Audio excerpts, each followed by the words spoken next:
Hey guys, welcome to game number 4 between FXO.Tear and SlayerS.Arthus, and this time the probes aren't leaving right away, so it won't be any immediate cheese on Frigid Pass. It is a 4-player map, and on Caldaria, I don't believe the players went for a scout at all on the 4-player map, so we'll see if they end up scouting at the 13 gate on this map, or maybe that's just the thing. On 4-player maps, they're like, you know what, let's not scout. Anyways, this is the Korean Weekly Season 3, week number 6, between SlayerS.Arthus and FXO.Tear.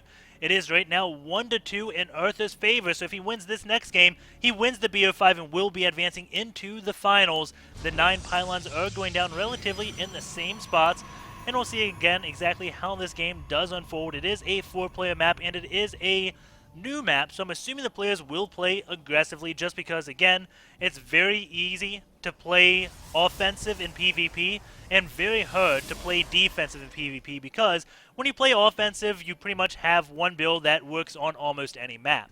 When you play defensively, you can be caught off guard by a lot of different builds. But what I mean about that, when you're on the offense, you have your pylons, you build a pylon, warp in, and you just negate pretty much everything about the map with that warp in mechanic. You negate any terrain, you negate the rush distance, and all that stuff. We do have the 13 gate going down, and Arthur is going out to scout right at the 13 gate, and I don't like the scout because generally on 4-player maps, scouting after a 13 gate will mean that you can't get into your opponent's base before the Stalker comes out. Of course, I don't know Frigid Pass, so maybe this map is just small enough so you can do a 13-gate scout and actually get into your opponent's base and get some vision, because if you send a scout out to kind of just find out what your opponent's doing, not look for cheese, and you find where he's located, but don't find anything else, you don't get any scouting information whatsoever, then you just set yourself behind. And the probe does go, doesn't see him at that base, now is going to be turning around.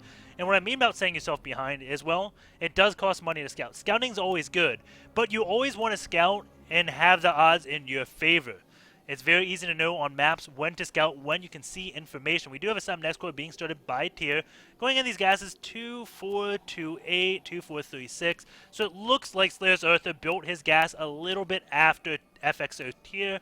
And going into Tear, he's actually getting a second gas right now. I was trying to find out which sub next core was first.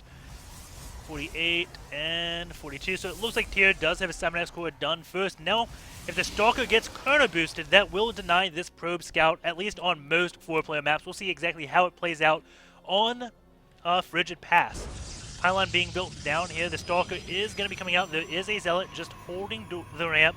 And now he's just going to be going down here looking for any proxy type play. Figures, oh my god, a pylon can be placed there. So he does go look there. Doesn't see anything, just going to return back to his ramp. Stalker is going to come out, and the second one is queued up. And the probe is going to get in. We'll see exactly what it ends up seeing.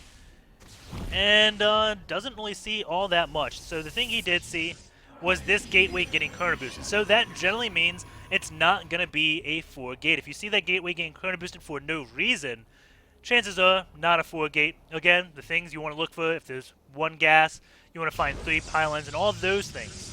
But right now, it doesn't look like Tear will be doing a 4-gate. I'm guessing a 2-gate robo. And we'll see exactly what SlayerS.Arthus ends up doing, as he is getting a Twilight Council. And seeing his gas timings, it doesn't look like it's going to be DT play. It is still possible. I don't think he'll have 250 gas when this does finish. Maybe he'll have just enough. It is going to be close. We'll see if he ends up going DTs or not, because again, he just needs to win one more game. But this 2-gate robo play would be able to... Actually, no, it's not 2-gate robo. He is going 3-gate blink. Maybe I missed this Twilight Council, but yes, he does have a Twilight Council of his own getting blink. And we have SlayerS.Arthus, doesn't have 250. Nope, he's getting blink as well. So not going to be DT play out of Arthur as well. We're going to have 3-gate blink versus 3-gate blink. Opponents opening pretty much the same way, just doing it a little bit differently. Going into the workers, 26 for Tear, 26 now for Arthur.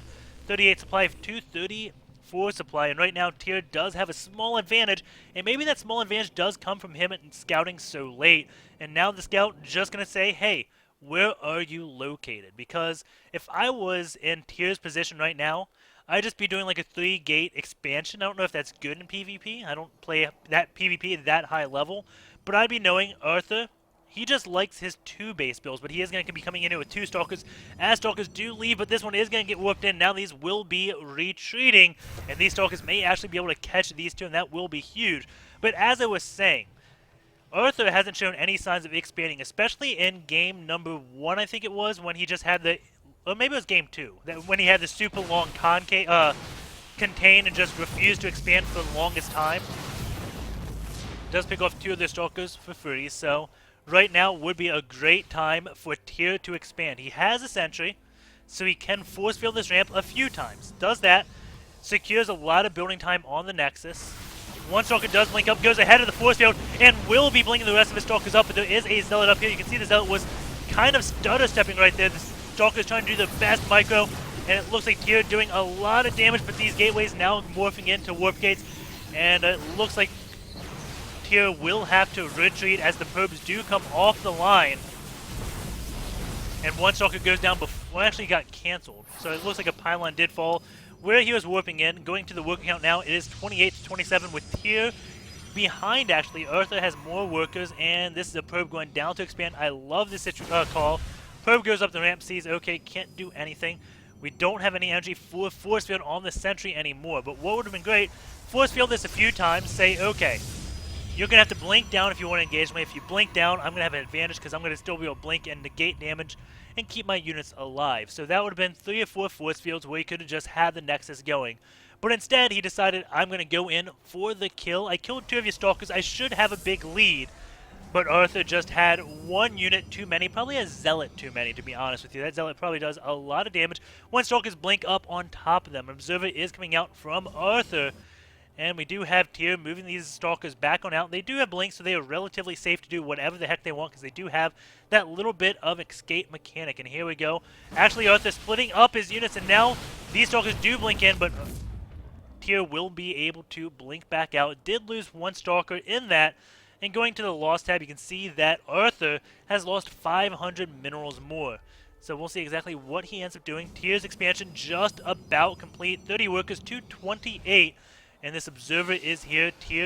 Arthur is going to see that with his observer. Going to be building a pylon down here. And that is out of vision of that 1 pylon. We're going to have probably Arthur try to poke and try to kill anything he can for free, or just at least for shield damage.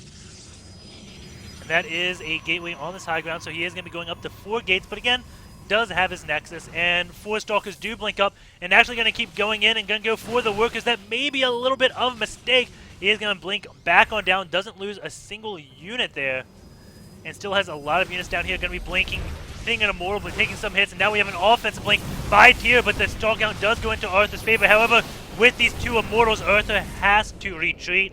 Force fields go down, stalkers can still blink. Another aggressive blink, losing a few stalkers before that immortal gets in the battle.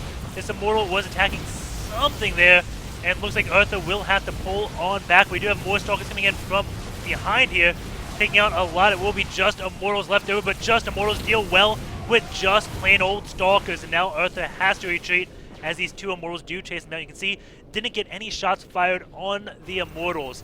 Stalkers will have to go all the way back. Was just tugging down all the stalkers. Blinks away, will be returning back home, and does end up GGing, realizing, yeah, I can't do too much. So, I think it was a mistake to blink the 4 stalkers up. What I think he was hoping was that stalkers blink down after those 4 stalkers. I don't know what he was hoping, but let's go back and look at that. So, why don't I like this? If you can think, right now the stalkers are down there. They have vision. So what's happening? Units are getting in position before the stalkers even blink. What would have been a better call is just pick off these 2 pylons. Picking these 2 pylons off would supply cap Tear. He can't produce units, so that's good. And they would also leave him in the dark. He wouldn't know if you're blinking your units up here, doing damage, or if you're going to come in over here. So what you could do, once these 2 pylons are taken care of, you can blink 1 stalker up, check the area, blink all your stalkers up, go, tug it down the pylon, then blink back out. Just do damage that way. And, man, that is kind of funny. What the heck? I've never seen that before. So, wow, that's one of the things about new maps. What I just noticed on this, if we had these stalkers, if they all blinked up, and then blinked down here, they'd be trapped. I don't see, there's no escape path on this thing. So they may be thinking, I'm going to get away. I'm going to take out this pylon, go this way, blink down. I'm safe. Nope. You just get trapped. Pretty funny map feature right there. But yeah, hope you guys enjoyed that little bit, tidbits of analysis. And again, just to sum it up, I don't know if I said this. Why would it work to blink one stroke up, then blink the rest? Because you look at this, you see blink one stroke up, nothing's here, nothing's in defense. Because Tyr is going to have to start splitting up his army when he doesn't have these scouting pylons. Because if he has all his units up on this high ground, then again, you blink your stalkers up, take out a critical building, then go back. If he has the stalkers right here, then, well, I mean, if he has everything up here, then you just go in here, take out the Nexus. I do like this robo facility placement. Way off in the back where Blink could not possibly get to it. Yeah, your mortal's going to be really far out, but can't be tugged down. Pylon's relatively in a safe location, so it is still close to this ramp, as close as the gateways are to the ramp, so nice job there. If he knew he was expanding, I'd like it to be like back here, but probably didn't know he was going to take the expansion, and it wasn't safe when he got this, so really nice placement on the robo facility. Always think about that. This is your key building. You don't want this getting sniped. Also, you don't want it far away from your ramp. Thankfully, Frigid Pass has the answer. Units won't be blinking from here to here. That would be just silly. So, very nice end game or mid game position for the robo facility. Hope you enjoyed that. We will be going into the ace match as it is all tied up 2-2.